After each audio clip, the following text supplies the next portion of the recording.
guys, welcome back. So what we're looking at today is 4.5. What is your pace? So let's go ahead and jump right in.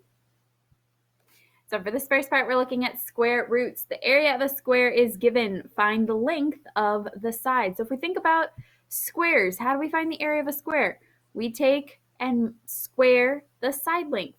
So if on number 2 we have x minus 11 quantity squared is the area, then one side had to have been x minus 11 feet. Because if we take x minus 11 times x minus 11, for two sides that are the same, we'd get x minus 11 quantity squared. All right. Oops. So for the next part, if my screen will move, I want to complete the table of values for f of x equals the square root of x. Answer the right answers in the simplest radical form. So I'm going to do a couple from each of these just to give you an idea of what we're looking at here. So for number 5, the square root of 1, so the square root of 1 is 1. The square root of 4 is 2. The square root of 9 is 3. So on and so forth. So hopefully filling out the rest of those should be fairly easy. Now, for number 6, square root of 25, we can take that. It's 5. Square root of 50, that's not a perfect square. Square root of 75, not a perfect square. Square root of 100 is 10.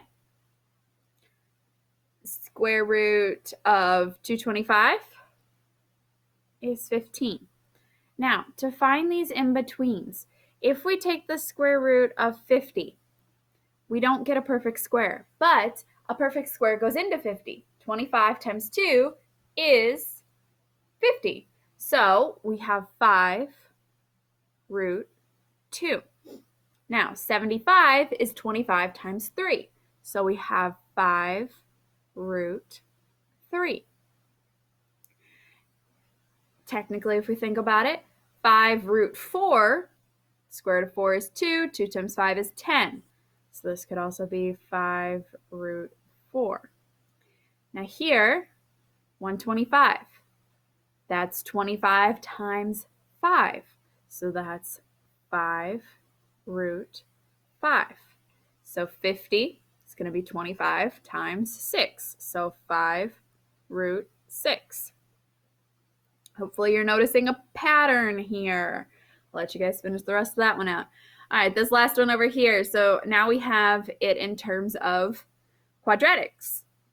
But I will tell you, every single one of these is a perfect square trinomial. So this first one is x minus 1 squared. Second one is x minus 2 squared.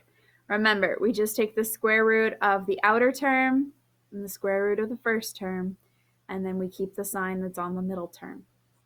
So if we take the square root of each of these, we're going to have x minus 1 and x minus 2. The next one, it's x minus 3 squared, so it's x minus 3. Hopefully you guys are catching the pattern there. So it's all about taking the square root. All right, the next section, we're looking at inverse functions. So inverse is your key word for this lesson. Inverse is your key word for this lesson. Now, when we're given a collection of points, finding the inverse is as simple as just switching your x and y values. So just like when we were doing reflections over the line y equals x, we're just switching the x and y values. So for number 9, the function f of x is shown on the graph. Graph the inverse of f of x on the same set of axes. So we look at what the points are. I'm going to make this bigger. Here we have -1, -2. So that means we're going to go to 2, -1. Sorry, wrong way.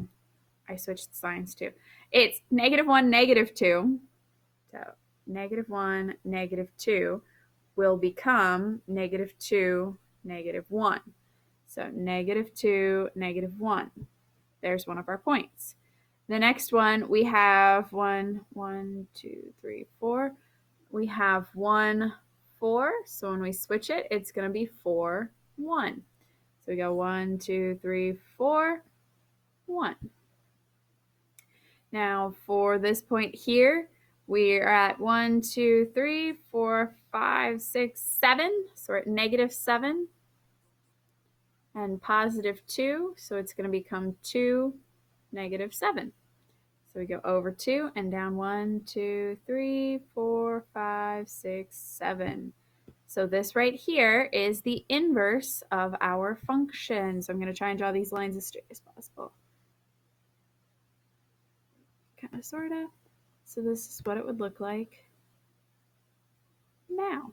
So this is f prime, or f, the inverse of f of x. So for number 10, is the graph of the inverse of f of x also a function? So is it 1 to 1 for every x value? Is there a single y value? No, look at this. It doesn't work out. So no does not pass vertical line test. And remember, it has to pass that vertical line test in order to be a function. All right, the last section that we're looking, or next that we're looking at, not the last section, sorry. Write the inverse function for the table of values. So remember, we're just switching these. So if our input was negative 10 in the inverse, now it's our output. And our input is the negative 2. So we're just switching the x and y values. Okay, so our input was 2, so that's now our output. I don't know why this is making strange lines. And then this is negative 2 and 0. So this is 2 and 1. And this is 6 and 2. So it's just finding the inverse. So just switching around the values. Section, we are multiplying square roots. So write our answers in simplest radical form. So we're going to look at 16. So we have 6 root 11 times 2 minus the square root of 11. So we're going to distribute this to both of these. So 6 times 2 is 12.